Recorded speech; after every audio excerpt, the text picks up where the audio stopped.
5% के दायरे में लाना ही होगा। और मैं मानता हूं छोटी छोटी इकाइयों पर कहिए कि भाई एक क्यों बढ़ा, आधा क्यों बढ़ा, 2 क्यों बढ़ा। हम राज्य के स्केल पर चर्चा करने के बजाय अब जितनी लोकलाइज चर्चा करेंगे शायद हम एड्रेस जल्दी कर पाएंगे। दूसरा, हम सबने अनुभव किया है कि आरटीपीसीआर टेस्ट का अनुपात बढ़ना चाहिए। जो घरों में आइसोलेटेड मरीज हैं उनकी मॉनिटरिंग ज्यादा बेहतर तरीके से करनी होगी। आप भी जानते हैं कि अगर वहां थोड़ी भी ढिलाई रही तो मरीज बहुत गंभीर स्थिति में अस्पताल आता है, फिर हम बचा नहीं पाते हैं। जो गांव है, कम्युनिटी के स्तर पर हेल्थ सेंटर हैं, उनको भी हमें ज्यादा इक्विप करना ही होगा। गांव के आसपास भी इंफ्रास्ट्रक्चर ठीक रहे, ऑक्सीजन की सप्लाई पर्याप्त रहे, ये हमें देखना होगा। हम लोगों का लक्ष्य होना चाहिए कि फैटेलिटी रेट को 1% से भी नीचे लाए।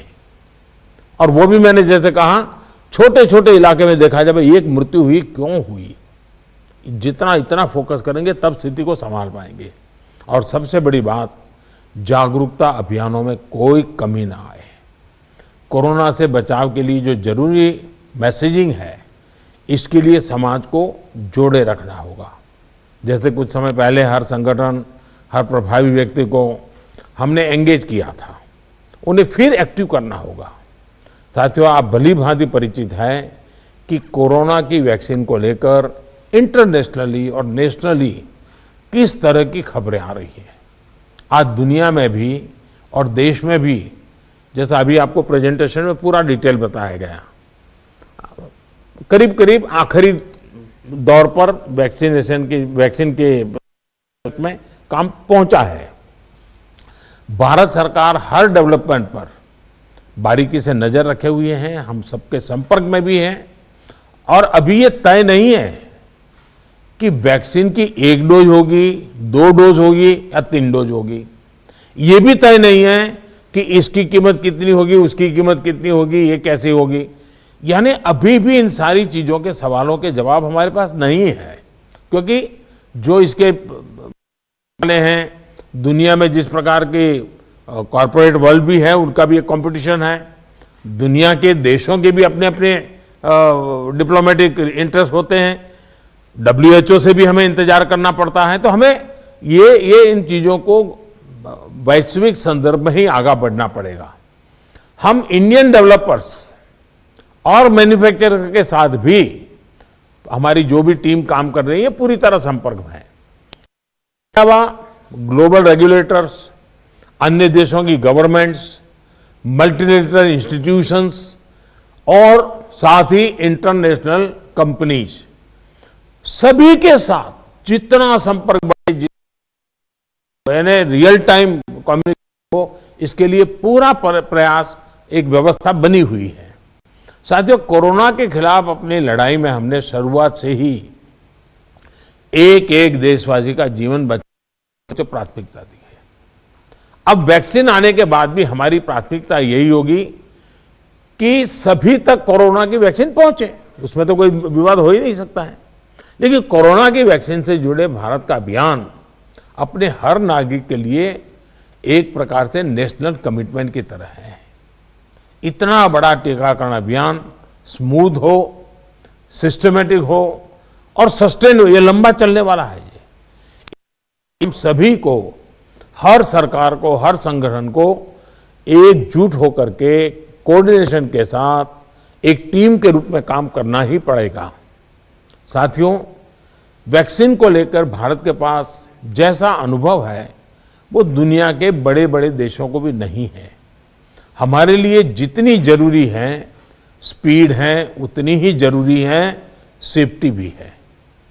भारत जो भी वैक्सीन अपने नागरिकों को देगा वो हर वैज्ञानिक कसौटी पर खरी होगी। जहां तक वैक्सीन के डिस्ट्रीब्यूशन की बात है तो उसकी तैयारी भी आप सभी राज्यों के साथ मिलकर के की जा सके रही है।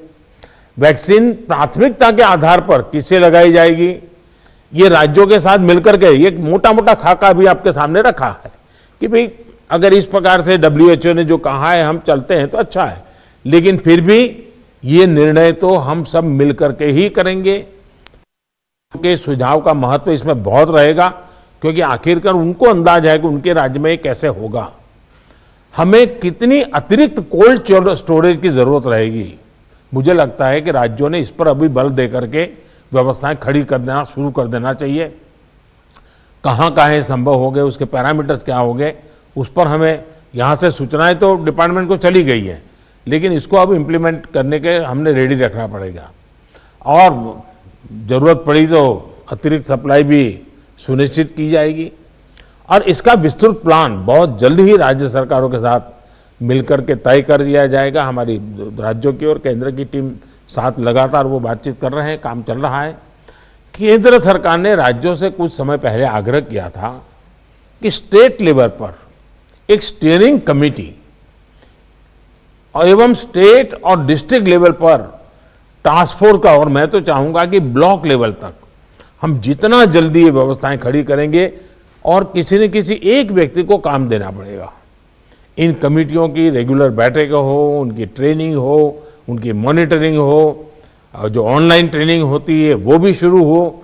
हमें हमारा रोजमर्रा के काम के साथ कोरोना से लड़ते लड़ते भी इस एक व्यवस्था को भी विकसित तुरंत करना पड़ेगा, ये मेरा आग्रह रहेगा। जो कुछ सवाल आपने कहे हैं, कौन सी वैक्सीन कितनी कीमत में आएगी, ये भी तय नहीं है। मूल भारतीय वैक्सीन अभी दो मैदान में आगे हैं, लेकिन बाहर के साथ मिलकर के हमारे लोग काम कर रहे हैं। दुनिया में जो वैक्सीन बन रही हैं वे भी मैन्युफैक्चरिंग के लिए भारत को के लोगों के साथ ही बात कर रहे हैं, कंपनियों के साथ। लेकिन इन सारे विषयों में हम जानते हैं कि 20 साल से मान लीजिए कोई दवाई पॉपुलर हुई है, 20 साल से लाखों लोग उसका उपयोग कर रहे हैं, लेकिन कुछ लोगों को उसका रिएक्शन आता है, आज भी आता है, 20 साल के बाद भी आता है। तो ऐसा इसमें भी संभव है। निर्णय वैज्ञानिक तराजू पर ही तोला जाना चाहिए। निर्णय उसकी जो अथॉरिटीज हैं उन अथॉरिटीज के सर्टिफाइड व्यवस्था से ही होनी चाहिए। हम लोग समाज जीवन की चिंता करते हैं, लेकिन हम सब जानते हैं कि हम कोई वैज्ञानिक नहीं है, हम इसकी एक्सपर्टाइज हमारी नहीं है। तो हमें दुनिया में से जो व्यवस्था के तहत जो चीजें आती हैं, आखिरकार उसी को ही स्वीकार करना पड़ेगा और उसको स्वीकार करके हम आगे चलेंगे। लेकिन मैं आपसे आग्रह करूंगा कि आप के मन में जो योजना हो, खास करके वैक्सीन के संबंध में, किस प्रकार से आप डिलीवरी नीचे तक ले जाएंगे, आप जितना जल्दी बहुत डिटेल प्लान करके लिख करके भेजेंगे तो निर्णय करने में सुविधा होगी। और आपके विचारों का ताकत इसमें बहुत है। राज्यों का अनुभव बहुत अहमियत रखता है, क्योंकि वहीं से ये चीज आगे बढ़ने वाली है। और इसलिए मैं चाहूंगा कि आपका बहुत ही एक प्रकार से प्रोएक्टिव पार्टिसिपेशन इसमें बने, यही मेरी अपेक्षा है। लेकिन मैंने पहले ही कहा, वैक्सीन अपनी जगह पे है, वो काम होना है, करेंगे, लेकिन कोरोना की लड़ाई जरा भी ढीली नहीं पड़नी चाहिए, थोड़ा सा भी ढिलास नहीं आनी चाहिए। यही मेरी आप सबसे रिक्वेस्ट है। आज मेरी तमिलनाडु और पुडुचेरी के मुख्यमंत्रियों से बात करने का मुझे अवसर मिला। आंध्र से मैं फोन नहीं कर पाया था सुबह। एक साइक्लोन हमारे पूर्वी तट पे एक्टिव हुआ है, वो कल शायद तमिलनाडु, पुडुचेरी और आंध्र का कुछ हिस्सा वहां पर आगे बढ़ रहा है। और सारी भारत सरकार की टीमें बहुत एक्टिव हैं, सब लोग गए हैं। मैंने आज 2 आदरणीय मुख्यमंत्री जी से बात की थी, आंध्र के मुख्यमंत्री जी से अभी इसके बाद बात करूंगा।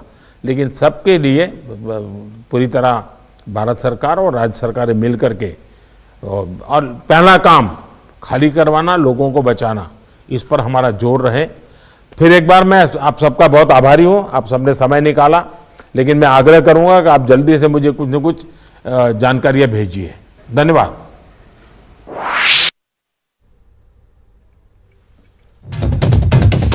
तो प्रधानमंत्री क्या कुछ कह रहे थे वो आपने अभी सुना। उन्होंने जो कुछ कहा वो भी हम आपको बता रहे हैं। तो बता दें कि कोरोना पर पीएम का ये महामंथन था। पीएम ने कहा कि मरीजों की बेहतर मॉनिटरिंग होनी चाहिए। इसके अलावा कोरोना को लेकर पीएम का मुख्यमंत्रियों के साथ ये मंथन था, जिस पर कई बातें प्रधानमंत्री ने कही। पीएम ने कहा कि कोरोना के खिलाफ लड़ाई ढीली नहीं होनी चाहिए। पीएम ने आम लोगों से लिखित सुझाव भी मांगा। स्वास्थ्य सुविधाओं पर विशेष ध्यान देना होगा, यह भी प्रधानमंत्री ने कहा।